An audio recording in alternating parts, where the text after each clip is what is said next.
شاب فقير جدا لدرجة أن حرفته بيع أقمشة فضل مقصوصة على الرصيف في سوق الحميدية. يعني قماشة عليها شيء 20-30 قطعة، القطعة ثمنها $1 50 ليرة.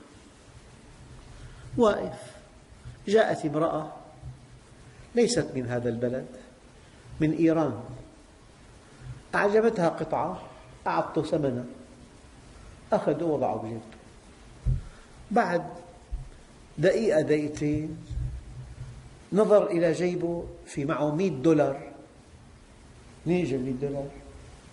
هو أخذ منها $1، هو ظنه $1 لكن هو $100.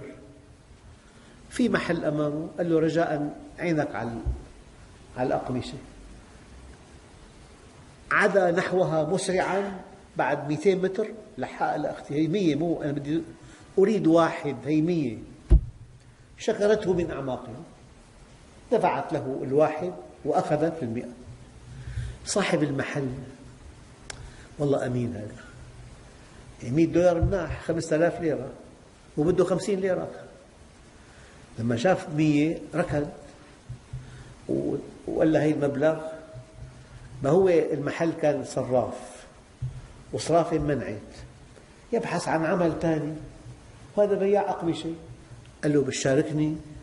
قال له بتمنى والله. بياع أقمشة على الطريق ببيع فضل. فات لمحل بالحميدية، جهزوا رتبوا، معه رأس مال ضخم صاحب المحل. هذا الإنسان تزوج، ساكن ببيت رقم 12 الطابق، من أجمل البيوت، عنده سيارة أمريكية. هلا عايش ببحبوحة كبيرة كثير، لأنه بحث عن صاحبة $100. لفت نظره جاره البائع، شاركوا، الله وفقه. صدقوا هناك قصة معاكسة بمكان اسمه 6 رقية، أيضا إنسان عم يبيع فضل أقمشة، وجاءت إنسانة إيرانية واختارت قطعة، أعطته خطأ $100، كن عليها، عجبته.